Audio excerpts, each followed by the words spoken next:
The world preaches love, tolerance, inclusion, acceptance of diversity, except for when it comes to the Judeo-Christian worldview.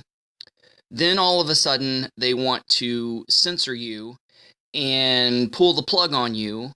And, they're all against judging. They're all about live and let live, but yet they won't do it for the Judeo-Christian believer. They want to censor them, they want to shut them down, they want to shut them up, and yet they're preaching that you shouldn't judge, and yet they are judging. They're crying that you shouldn't label, and yet they are labeling. They're crying that you shouldn't censor, and yet they are censoring. They call the Judeo-Christian worldview hate-mongering, homophobic, the feminazis and the women's libs say that it's unfair, and they're speaking in total ignorance. They're speaking in total ignorance. They don't know what they're talking about.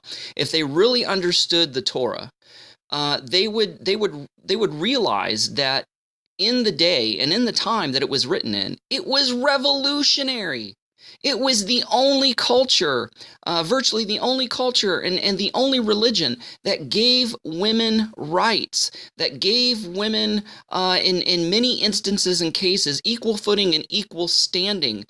It was unheard of for a woman to inherit something of that of a man, but if a man didn't have any sons and only had daughters, he was allowed to give his inheritance to his daughters. That was unheard of. In speaking of polygamy, because the scriptures were written in a polygamous culture and in a time where polygamy was rampant, the Torah gave equal rights to women, that if a man took more than one wife, they had to be treated equally and fairly. They had to be provided for fairly. The husband could not play favorites with his wife, especially with the firstborn. The scripture says that if the firstborn child is of the one of the mother or of the wife that is least loved or unloved, that the husband could not give his firstborn inheritance to a different son. He had to show respect and show be fair to the unloved wife by giving her son what he deserves as a firstborn child. So the Torah, in so many respects, were revolutionary, and the world is totally ignorant of this. And moving on to the subject of homosexuality. They claim that the Judeo-Christian movement and worldview and religion and faith is homophobic. Well, that is a misnomer. I can be against the homosexual lifestyle and not be afraid of homosexuals. The very definition of homophobia is that you are afraid or you fear homosexuality. I don't fear it. I don't fear it in the least. Matter of fact, I have, acquaintances and friends who are homosexual. They know where I stand on the issue. I can still love them and yet disagree with them. I can still love them and not endorse or support or promote or agree with their sexual identity or their life choice or their life choices. I can agree to disagree agreeably and love. And luckily, I have friends who are of the homosexual persuasion that understand that and understand that about me. I can still love them and treat them as a friend, even though I disagree with their beliefs and their lifestyle. So that's one of the first things that they want to throw out. And then they start going back to the Old Testament, to the Torah, and say, well, they were told to execute homosexuals. The Torah demands that, homosexuals be put to death. Look, the Torah and the law was written for the children of Israel, how to run the nation of Israel in the occupied promised land that God gave them to inherit. And if you chose to live among the children of Israel, therefore you chose to abide by the laws of Israel, which is the Torah. And so if you are a practicing homosexual and living in the land of Israel, then they had the right to execute you if you were found a homosexual. You wanted to live the homosexual lifestyle, whether you were a sojourner, a foreigner among Israel, or whether you were an Israeli, part of the 12 tribes, then move to one of the surrounding Canaanite nations that believed in that or that endorsed that. The Torah in no wise was saying go on witch hunts with pitchforks and torches and find the homosexuals wherever they may be hiding and drag them out, tar and feather them, and kill them. And no, that's not what the Torah said. If they were found in the act of or found out to be and didn't renounce the lifestyle, and they were willfully living among the children of Israel and living under the laws of the children of Israel, then the children of Israel had the legal right to execute them because that was one of the laws they had. And again, it was their choice to live there. It was their choice to challenge that law by living the homosexual lifestyle in secret. Homosexuality was not a lifestyle like it is today in the Western world. It was more of a religious thing because there were religious cults that were from the Canaanite nations that worshipped pagan gods, and part of the worship of these pagan gods was temple and cult prostitutes of the homosexual and lesbian persuasion, and committing an act of homosexuality was an act of worship to these pagan gods. So it was more than just a lifestyle choice. It was a religion, and it was going against the religion of Israel. So again, if you were living in the land of Israel, by default you were saying, I choose to live in the land of Israel, whether you were an Israeli or whether you were a foreigner, and therefore living there, you were saying, I agree to abide by these laws, rules, and regulations of the Torah that was given by God to Moses on Mount Sinai.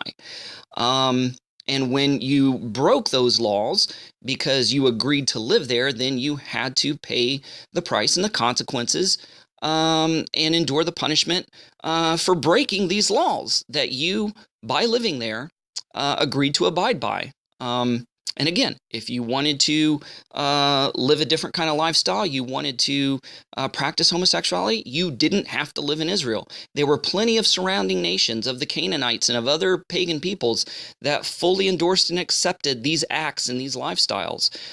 So for the world to say that the Judeo-Christian worldview and people are intolerant and are homophobic and are hate mongers is judging, is being critical, is slanderous and defamatory, and is totally inaccurate.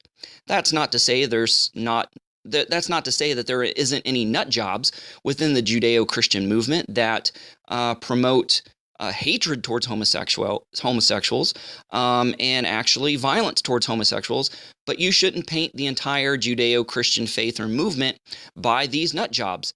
Just because they are quack doctors out there who do malpractice doesn't mean that all doctors are quacks. Just because there are a few police officers and law enforcement agents who are crooked and take drugs from the very people they bust and turn around and sell them on the side for their own gain, or, participate in human trafficking, what have you, doesn't mean that all cops are crooked and all cops are bad. The exact same thing holds true and stands true for those of the Judeo-Christian faith and that are in and are labeled Judeo-Christians. It doesn't mean that just because a few of them are nut jobs and whack jobs and are hate mongers, and doesn't mean that everybody else is. Doesn't mean that they all are that way. Just because someone claims to be a Christian doesn't mean that Christ endorses their actions or views. If they're going against the Torah, going against the very words of Messiah Yeshua in the Gospels, that doesn't mean just because people do wrong things and bad things in the name of Christ, in the name of Jesus, in the name of Yeshua, doesn't mean that Yeshua endorses it, agrees with it, or supports it. By far, the opposite is true. So these are some things that the world needs to get straight regarding people of who hold true to Judeo-Christian values and moral absolutes of the faith, and they need to stop judging and being critical and labeling them as hate mongers and homophobes and women haters and oppressors and whatnot. So that's another thing. Moving on to another topic that people usually bring up to try to say that the Bible is outdated, that it is judgmental, that it is unfair, and that God is a hateful, warmongering, wrathful, bloodthirsty, bloodlusting God, is the extinction of the Canaanite nations, where God commands the children of Israel to wipe out the Canaanite nations so they can occupy the land. They're saying, well, that makes God a genocidal God. So God is not loving, God is not holy, God is not fair, God is evil. Again, you do not understand the scriptures. You do not understand the nuances and the things that are behind the scriptures and the story of the scriptures. Because once the Canaanite nations were wiped out, the surrounding nations of Israel decided to expand their territory or were to subject other peoples or conquer them. He said, only kill the men. Meaning only kill those that are of eligible age for warfare. Spare the women, spare the children, spare the cattle. But when it came to the Canaanite nations, they said, wipe them all out. Men, women, children, animals. Don't even take any booty. Don't even take any spoils of war. But when it came to those that weren't of the Canaanite nations, they could take the spoils. They could take prisoners of war. They didn't have to kill the women and children and the animals. They could take the animals. They could take spoils of war and booty. What was the difference? What was the difference, and why was there an exception made for the Canaanite nations? It's because the Canaanite nations were involved with the fallen sons of God, the fallen divine council of God. Some would call them fallen angels. They were those heavenly and angelic beings, sometimes called watchers in the apocryphal literature, that rebelled against God and decided to come to earth and decided to cohabitate with the earthly women and create these hybrid offspring that were called Nephilim or Nephilium. They were called giants in the King James Version. They had 2 rows of teeth, according to some, apocryphal literature. They had 6 fingers and 6 toes. They were unusually large. They were not fully human. They were a hybrid of the fallen angelic race and a hybrid of the human race. So, big deal. Why is that so bad? Because of the proto-evangelium in Genesis 3:15, where it talks about that the seed of the woman would crush the seed of the serpent, that the heel of the seed of the woman would crush the head of the serpent, and the serpent would bite his heel. This was a prophecy of Messiah Yeshua coming to die for the sins of mankind. Again, let me reiterate. He died for the sins of mankind. He died for human beings.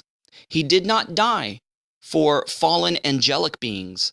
He did not die for the offspring, the hybrid offspring of the sons of God and the daughters of men, according to Genesis 6, I believe it is. He didn't die for them. So what the fallen angels, they knew that God was going to send a redeemer. They knew that the world was fallen. They wanted the world for themselves. They wanted the nations for themselves. So they paraded themselves as false gods and got the worship of mankind, and they started cohabitating with women and creating these hybrid offspring in the attempt to totally wipe out the human seed and the human genome so that it would be impossible for a Messiah to come to earth to die for the sins of mankind. If the human DNA and the human genome was corrupt by these hybrids, these hybrid human, hybrid fallen angels, then they would be no longer human, and it would be a moot point for God to attempt to send a Messiah, because he didn't die for fallen angels or hybrids. He died for pure human beings. And so the wiping out of the Canaanite nations was to wipe out the seed of the serpent so that the seed of the woman, aka the Messiah, could come. And when Noah built the ark and God saved Noah and his family and wiped out the rest of mankind, it says that he was the only one that was perfect in his day. And that was meaning that he was spiritually upright, spiritually righteous, morally right. But it also meant that he was genetically pure, that him and his family did not cohabitate and commingle with these fallen angels, and they did not have hybrid offspring. So that was why that there was a permission given to the children of Israel to totally wipe out the Canaanite nations, because they were no longer truly or fully human. But those outside of the Canaanite nations, God said, when you go to war with them, don't wipe them all out. Just kill the men, save the women and children, save the cattle, take the spoils of war for yourself. So he is not a genocidal God. God did not endorse or command the children of Israel to wipe out human beings, but to extinguish what the perversion of Satan, the perversion of the fallen angels, what they were doing and what they wanted to do. So I'm hoping in this short, little rant here that I've been able to clear up some misconceptions that the world has in regards to Christians, in regards to Messianic Jews, Nazarene Jews, to those of the Judeo-Christian faith and moral persuasion, that we are not hate mongers, we are not warmongers, we are not bloodthirsty genocidal people, neither is our God. We are not homophobic or homosexual haters. We may hate what they do, we may hate the lifestyle, but we do not hate the persons involved in that lifestyle. It's no different than any sin. It's no different than somebody committing adultery or fornication, or that's addicted to drugs, or that are liars or cheaters or thieves, or what have you. Name whatever sin. We love the sinner, we love the person, but we hate what they do. We hate the sin. We hate that they are in bondage to that sin, and that they are slaves to that sin and to those sinful activities. But we don't hate the people.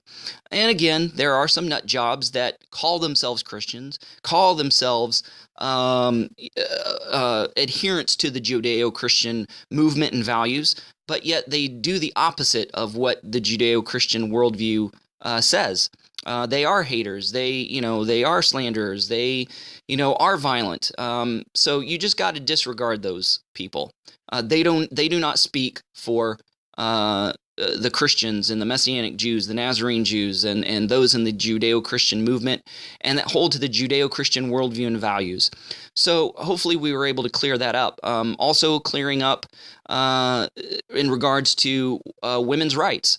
The Torah was one of the only documents and one of the few cultures that gave women rights, and in most cases, equal rights. It was revolutionary for that time, again.